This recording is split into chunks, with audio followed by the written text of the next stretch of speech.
right, what's up, everybody? Welcome to another episode of Just the Tips. This is James P. Friel. Super excited to bring you guys an amazing show today.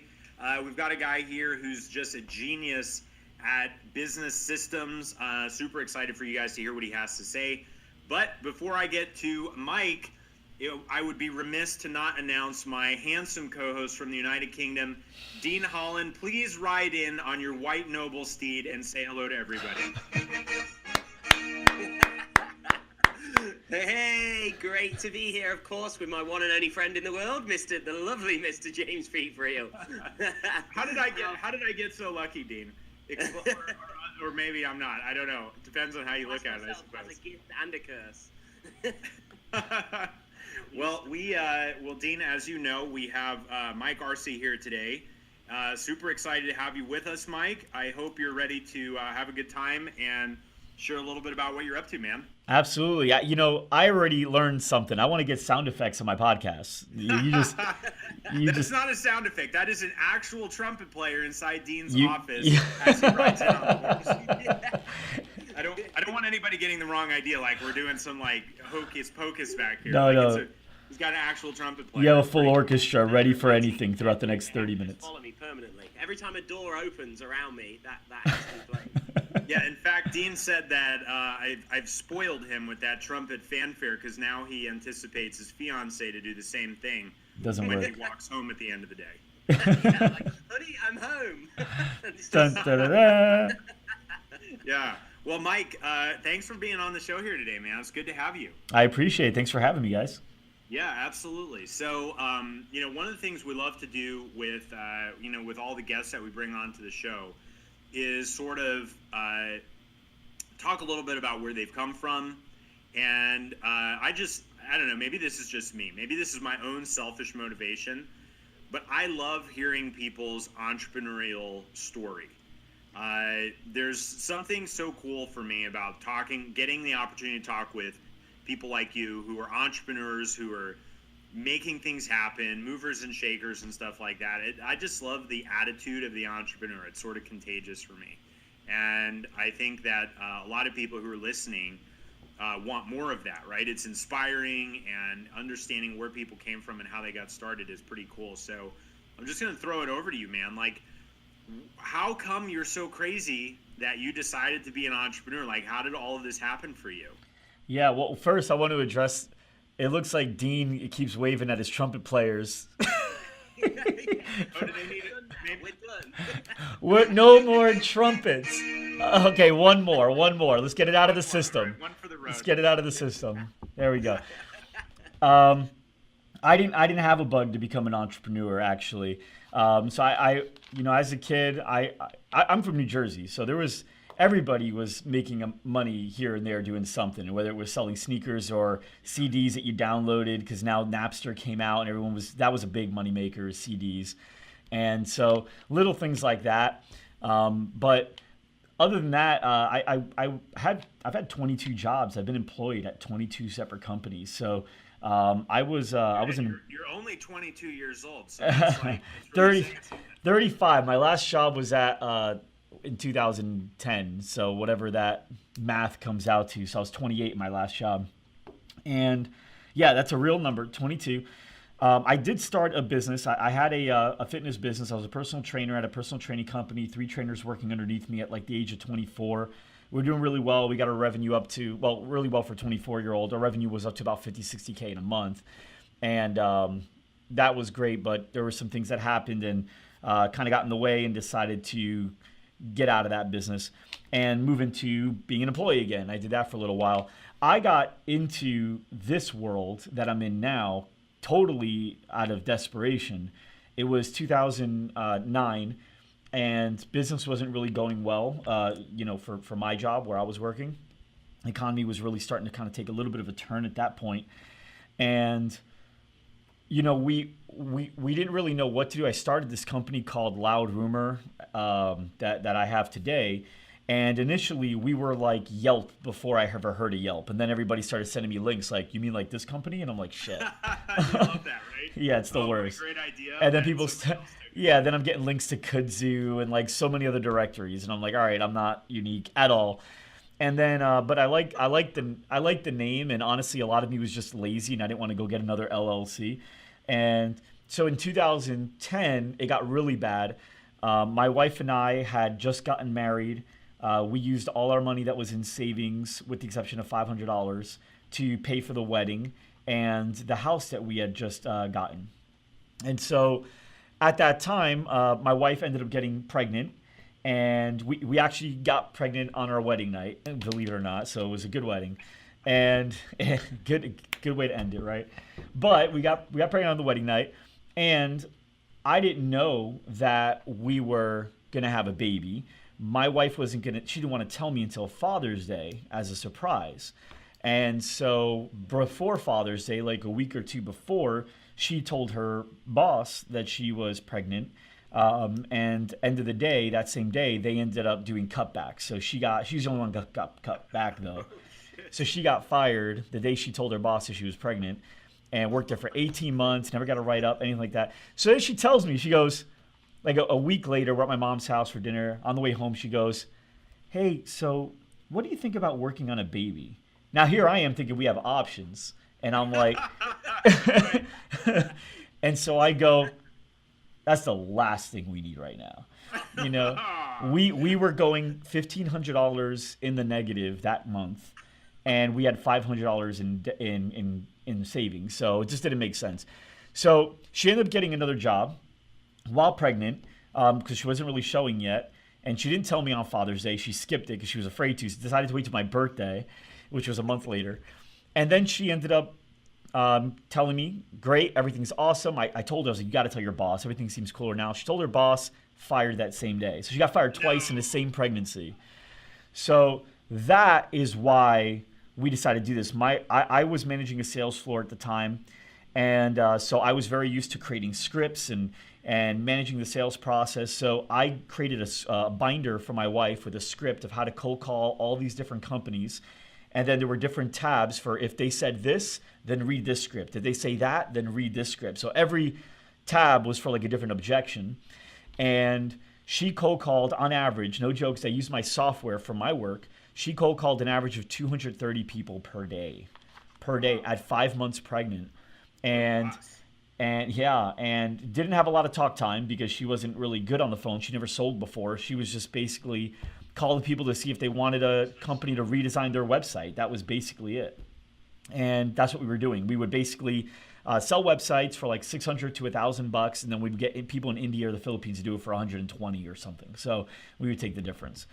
Fast forward, went through the agency pains that every agency kind of seems to go through, and now we're here and we have 400 clients, and it's amazing. And we have 18 employees that are incredible. And my wife stays at home with our 4 kids now, which is pretty exciting.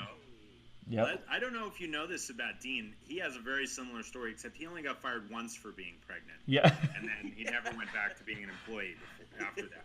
Yeah, being pregnant, it'll traumatize you. So that never looked back and never got pregnant again, huh, Dean? No, he one and done sort of. He's still dealing with the carpal tunnel. He's getting away from it. That's right. So Mike, man, so you really didn't even plan on any of this. You were just like, okay, my back's up against the wall. We got to do something, and here you are. Like, how many years ago was that? When I decided to quit my job. Well, my wife got fired in August of 2010. And then I had her cold calling for about 5 or 6 weeks before I sold 8 sales, and that gave me enough confidence. If she can do that without any sales experience, I can cold call and do better. So then I quit my job October 11th, 2010. Nice, awesome. Yeah. So you've been out on your own like a year longer than me. Yeah. It was September 2011 was when I left. Okay, cool. Congrats. Yeah, but I didn't have 22 jobs. I had like 2. Yeah.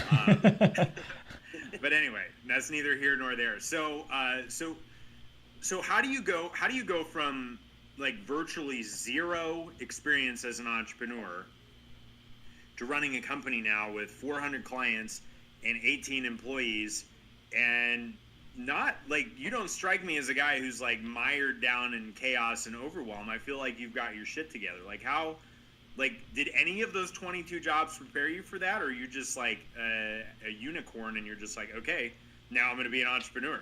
Yeah, no, it didn't really work that way. And to be fair to, to the show, we don't have 400 active clients. We have a few hundred active clients, but then, people pause campaigns, come back, and that's kind of the way it works. But we sold 400 in the system that we use over the last 18 months. But yes, so the first 2 to 3 years was excruciating. So I was basically trying to do everything myself. I was doing probably what millions of other entrepreneurs do, where I go to sleep at like 2, 3 in the morning, like until I can't hold my eyes open anymore. And then as soon as I wake up from a bad dream, I start working again. So whatever time that is, 4 a.m., 5 a.m., 6 a.m. And so that lasted like 3 years. And we had our car repoed twice. We were on the mac and cheese and tuna diet for about a year. We didn't go on any vacations for about 5 years. We just watched my family and friends go on vacations, looked at pictures on Facebook and said, that looks like a nice place. So that's kind of what we did for a while. And then I was lucky enough to be introduced to this one guy, Bart Dunn, who used to be he's a former CFO of Cold Stone. And he took me under his wing as kind of like a mentor and asked me what I'm reading. And I was like, what do you mean? I never even thought about reading books. I was all blogs and articles and whatever I could find. So he introduced me to the book E-Myth. And so I read E-Myth, and then that went from there. I'm 250 books deep now, and went on a like spree of just like book after book after book after book, because everything seemed to solve my problem. And because I had all the problems, so every book worked at the moment. So it's like now it's like read what you need, but back then it was like, dude, you need everything. So just pick up any book and just get to work. You can throw a stone at any book in the bookstore, and you just pick it up and it'll be good for you. Exactly. It's exactly what it was. And so I ended up reading books, but I also ended up appreciating mentors. And the great thing about Bart was he introduced me to another program called EO, Entrepreneur Organization. And so got to get in there and meet a lot of other people that were able to mentor me, because I was kind of bottom of the bucket in that group. And everybody else there has been around for a while. So I got to meet a lot of great people. I have about 12 different mentors I go to now, depending on what I need. If it's a people problem, if it's a finance problem, if it's a legal problem, I know who to go to in certain situations. And then also I've had coaching. I've spent over $100,000 in coaching now, most of it in the last 3 years, because I didn't have money for coaching in the first like 4 or 5. But coaching has been the thing that's taken me farther than anything else, for sure. Dude, I'll tell you what. So, Dean, I think you and I talked about this. I don't remember what episode. It could have even been the first one where it was just you and me talking about the breakthrough that I know we both went through, which was, all right, like I can't do all this on my own. Yeah. I don't have all the answers, like all that. So it's really cool to hear you say that, reading, who you surround yourself with, coaches, mentors, like all of that. It does make a huge difference. Mm-hmm. And I know when I was, first starting out, I was still in my corporate job, but I knew that I wanted to leave. And everyone's like pitching from stage, or they're doing this, and they're like, oh, you got to get this class and you got to have a coach. And I'm such a skeptical person. I was like, well, of course he's going to say that I need to have a coach, because he's a coach and he's trying to get me to pay him money.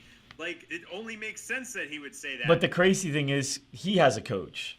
Yeah. And his coach has a coach. So he believes in it. So he's kind of in this weird place where he wants to say what he believes, but somehow not sound like he's selling people. But he does believe that, I know. And now, because, I think the three of us on this show have certainly spent, that, pretty hefty sums of money on coaches and mentors and groups and things like that. It's almost impossible for me to believe that I would be able to create the results that I have today if I had not done those things, and it's just awesome to hear your story about, zero entrepreneurial experience, almost like zero desire to even start a company. And yet the gateway to, going from the mac and cheese and tuna diet to where you are today was because you had access to great people. And at first it was cheap through books. And then as you grew, you were able to, sort of allocate more money and time to that. Well, hold on. First off, it wasn't cheap through books. It was more expensive through books because it took me a longer time to get a return than I did with a coach that I spent more with. So you can look at it and say, okay, well, I spent $25 or $10 on a book, but I didn't get enough out of it. I did get a lot, but not enough out of it to where, I mean, the growth or the returns on that book took a little while. Whereas with a coach, I'll spend 10 grand in a day with a guy, and I'm literally implementing things that the next day is starting to make me money. So depends on how you look at what's cheaper and what's more expensive, you know? Yeah, such a great point. Yeah, Dean, I think you were going to say something. Yeah, no, I was just I was just in complete agreement with everything you were saying on the mentor side.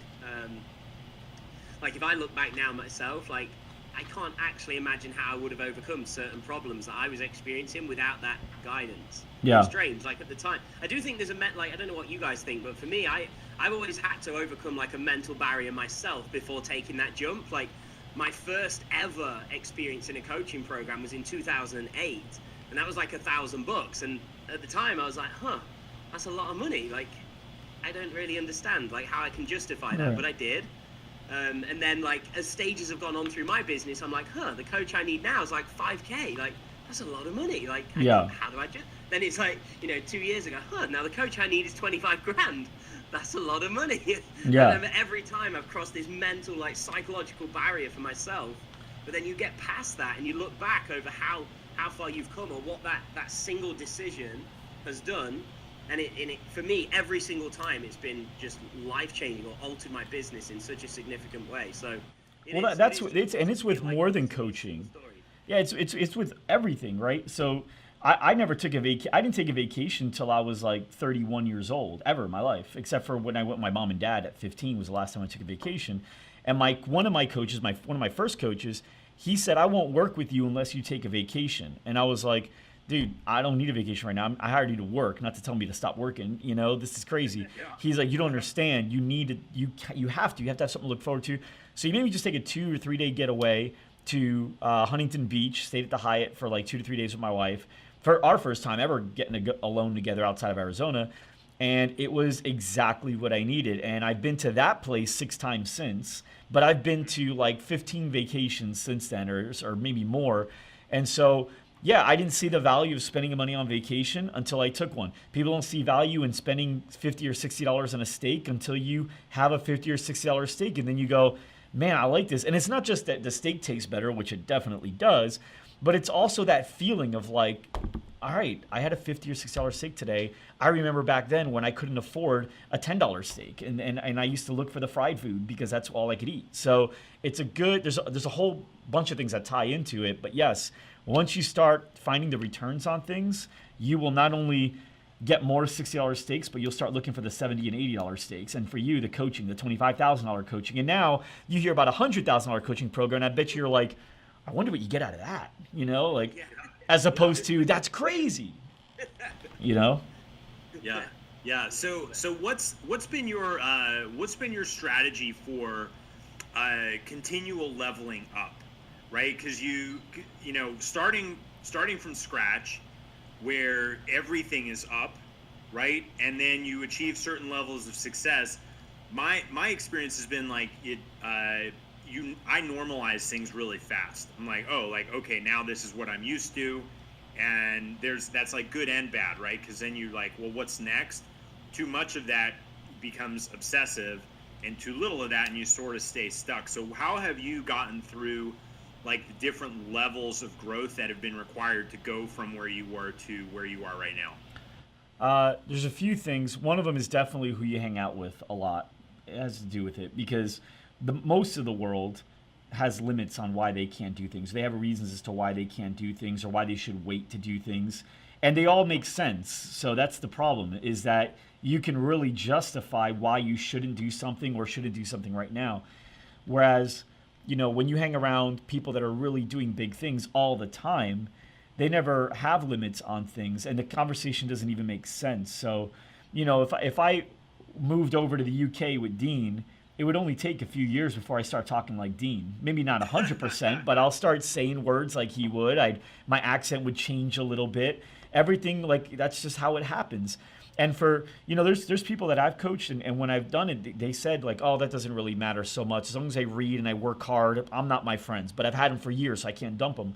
And no one says dump your friends, but just limit the amount of time you hang out with them and just overcompensate on the people that you hang out with that are doing big things. Because if you have, the way I always position it is, look, if you have a daughter and she's 13 years old and you have 100% choice, she'll go either way. You can say, honey, you can hang out with these girls. They get drunk on the weekends. They do a ton of drugs. They hang out with boys, different boys all the time. Or you can hang out with these girls, and they're playing sports, they're active, they exercise, and they all have really great futures. And you as the parent get to pick who she hangs out with. Which one would you pick?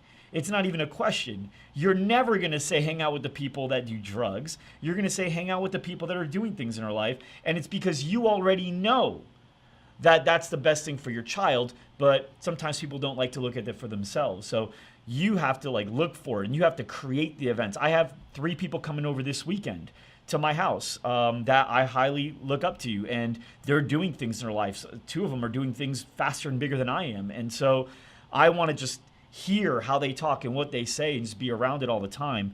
So that's the main thing. And then just be laser focused. So every morning, the first thing I do is I write down what I'm going to do this year.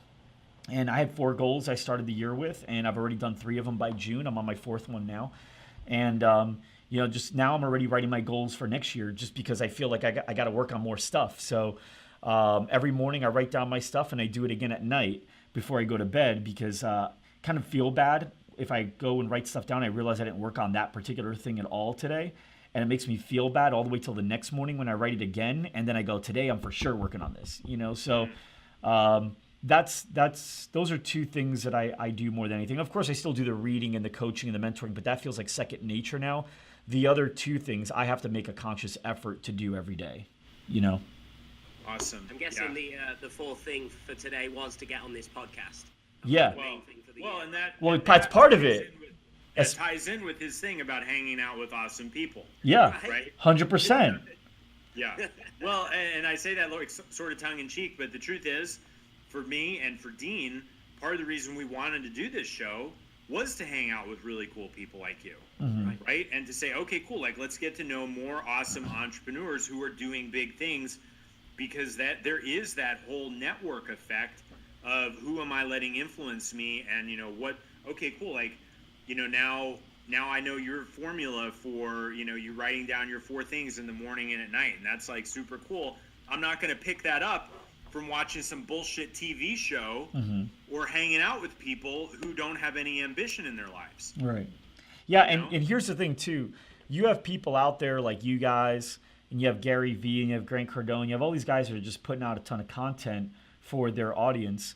And just like with anything else, you can look at it through 2 sets of lenses. You can say, oh, look at this guy, Mike Arce, building up his personal brand. What an ego. Or you can say, look at this guy sharing his story and everything he's learned, because that's how he did it, right? And for me, Gary Vee helped me through some stuff. Grant Cardone's helped me through some stuff, because I would see their stuff. Now, if I looked at it through the wrong lens, it wouldn't. But because I look at it through the lens where I go, man, look, if he can do it, I can do it. If he says he can do this, I can do this. He looked at this. I remember he had 3 or 4 teenage girls on his show, and the girls on his show were sharing what social media is like in high school now.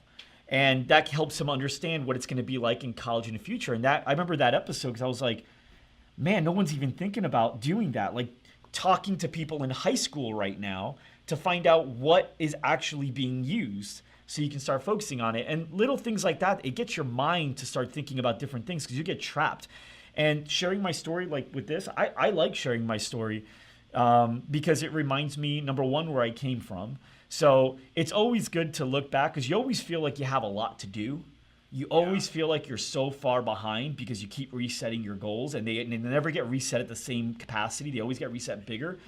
So when you look back and you go, shit, I remember that. Like I got shivers when I told you that, we got fired that second time. That I remember that feeling, and it sends shivers down my spine still. So it's good for me, But I guarantee you there's listeners out there that somewhere between that firing and building the agency, someone's lying in somewhere in that timeline that's listening to your show.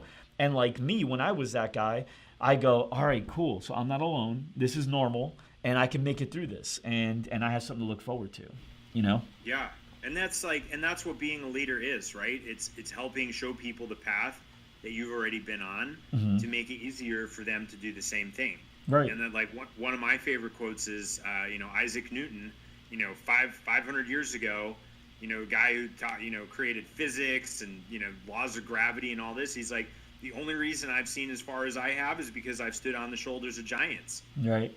And I'm like, man, that is so badass. And the same exact thing is applicable today, except today, information and what you can get is prolific.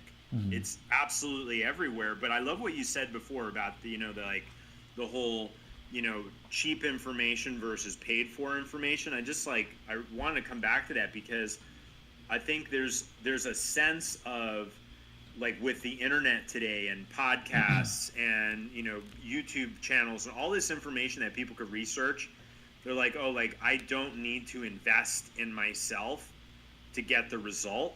I can just consume all this content because there's all this stuff everywhere.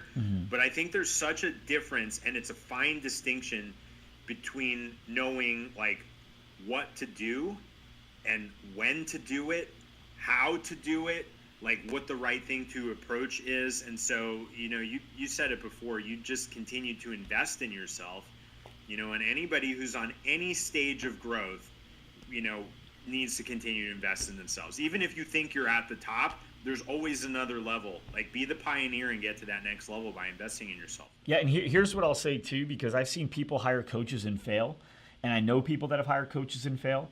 Hiring a coach isn't, some people use the phrase, and I've even been guilty of using it too, it's like pushing a fast forward button. And it's not, because all it is, it's like pushing Google Maps. Like, all you do is you get the map, and now your job is to you still got to drive the car. And, so you mentioned Isaac Newton, one of my favorite quotes by Socrates, and it's, the only thing I know is that I know nothing at all. And so you have to have that mentality that, you don't know what the hell you think you know. That's great. You think you may know things, but always know there may be more that you don't know. And you may be wrong somehow.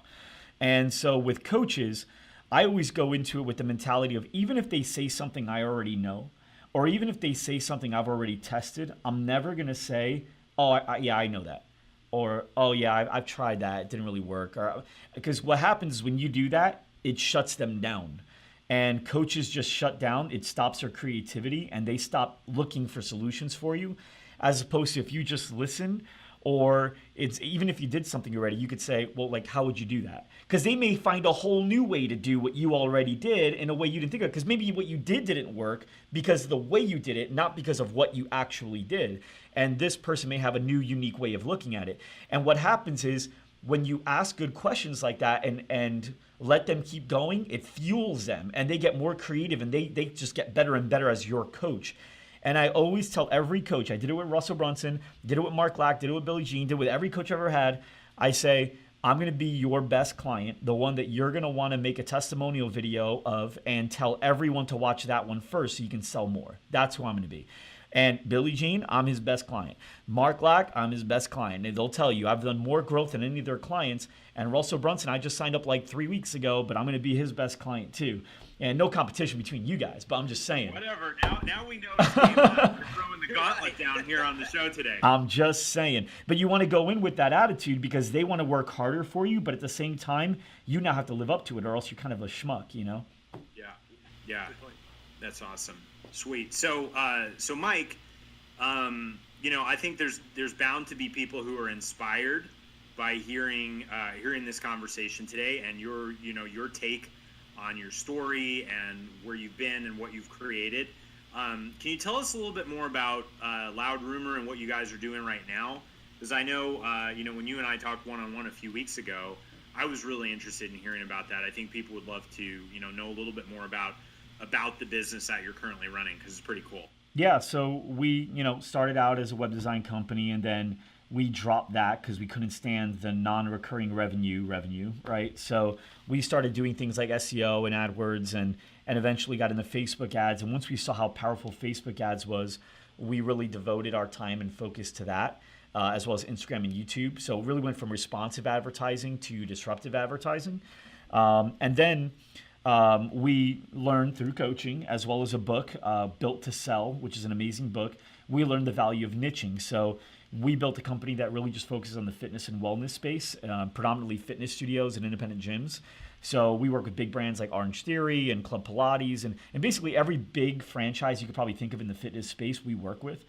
And we basically just run lead generation campaigns for them using Facebook, Instagram, and YouTube. And on average, we'll drive in about 150 to 200 leads per month for the fitness studios that we work with. And that works out really well for them, and it works out really well for us a lot. And we work with franchise, which is great because we get one, now we get all of them. That's one of the secrets that I've learned too. As I'm already looking at starting some other businesses or partnering with other people, I'll never not go niche again, and I'll never not go niche from providing a service. Or a product. I'll never not go niche to something that couldn't be valuable to a franchise, because once you get in with one, it automatically they're all part of Facebook groups and they all go to owners meetings and they share what's working. And if you're working, you just get we get referrals every day from and they're laydowns because they already know that we can do it and that we can do it for them, because we're doing it for someone just like them down the road or in another state, So those are the two things I would say. Niche. We niched in service, we niched in industry, and then we got really focused on franchise. That's awesome. That's dynamite, man. Yeah, that's super, super cool. So people want to get in touch with you. What's the best way for them to do that? So Mike Arce Live is kind of like the phrase that we found works for everything. So we have Mike Arce Live is our handle for Instagram, Facebook, Twitter, Snapchat, all that. And you can go to mikearce.live as well to my website. We have actually a lot of really cool stuff rolling out here pretty soon, not just at the agency, but some other stuff that I think everyone's going to want to pay attention to. So I would definitely recommend follow, because by the time we get to Halloween, you're gonna want to be in the know.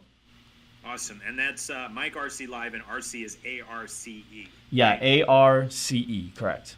Yeah, okay. Dean Holland, do you have any final comments, questions, or thoughts for Mike while we've got him here today?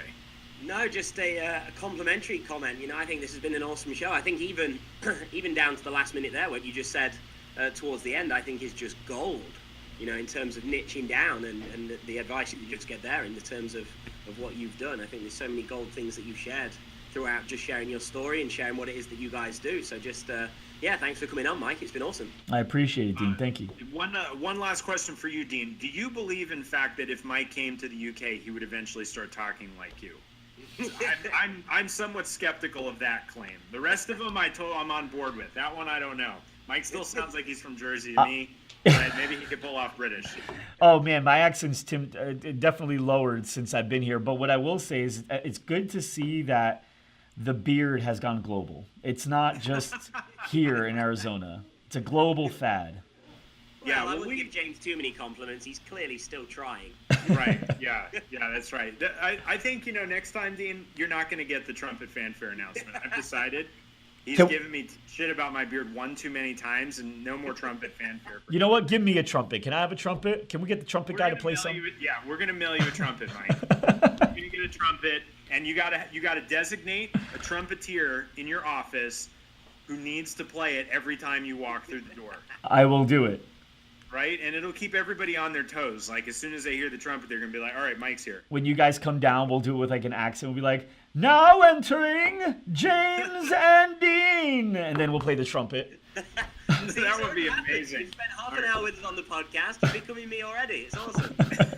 I'm booking my flight right now. Perfect. Awesome. Well, Mike, really enjoyed having you on the show today, man. Thanks so much for being here. If you guys want to check out what Mike's up to, follow him, Mike Arce Live. And for Dean Holland, this is James P. Friel signing off from Just the Tips, and we will talk with you guys next time.